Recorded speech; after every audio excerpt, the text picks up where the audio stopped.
கிறிஸ்து இயேசுவிலே பிரியமான இறை உறவுகளே, இந்த புதிய நாளை ஆண்டவர் தந்தமைக்காக நன்றி கூறும்.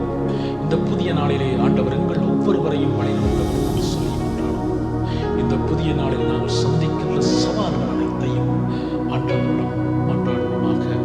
இன்னும் நோய்வாய்ப்பட்டிருக்கின்றவர்களுக்காக வேண்டும், இன்னும் ஒவ்வொரு நாளும் இறந்து கொண்டிருப்பவர்களுக்காக இன்றைய நாளிலே, இந்த புதிய நாளிலே ஆண்டவர் தருகின்ற செய்திக்கு செவிமடுப்போம்.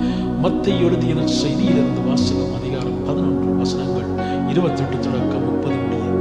அக்காலத்தில் இயேசு கூறியது, பெரும் சுமை சுமந்து சோர்ந்திருப்பவர்களே, எல்லாரும் என்னிடம் பாருங்கள், நான் உங்களுக்கு இளைப்பாறுதல் தருவேன். நான் கனிவும் மனத்தாழ்மையும் உடையவன். ஆகவே என் நுகத்தை உங்கள் மேல் ஏற்றுக்கொண்டு என்னிடம் கற்றுக்கொள்ளுங்கள், அப்பொழுது உங்கள் உள்ளத்திற்கு இளைப்பாறுதல் கிடைக்கும். ஆம், என் நுகம் அழுத்தாது, என் சுமை எளிதாய் உள்ளது என்றார். இது வாழ்வு தரும் கிறிஸ்து இயேசுவின் நற்செய்தி.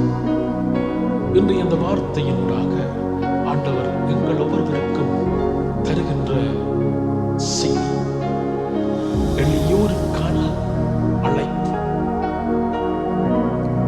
பெருசுமை சுமந்து சோர்ந்திருப்பவர்களே, எல்லாரும் என்னிடம் பாருங்கள், நான் உங்களுக்கு இளைப்பாறுதல் தருவேன் என்னும் இயேசுவின் அழைப்பு அனைவருக்குமானது. சமயம் கடந்த கத்தோலிக்க அழைப்பு. அந்த அழைப்புக்காக நன்றி கூறுவோம். நாம் வாழும் இன்றைய நாள்கள் மன அழுத்தம், விளைச்சல், அமைதியின்மை நிறைந்த நாள்கள். செல்வமும் வசதியும் பெருகினாலும் அமைதியின்றி மனதில் பாரத்துடன் வாழ்வோரின் எண்ணிக்கை அதிகரித்து வருகிறது. இந்த சூழ்நிலையில் இயேசுவின் அழைப்பு பொருள் நிறைந்த ஒன்று.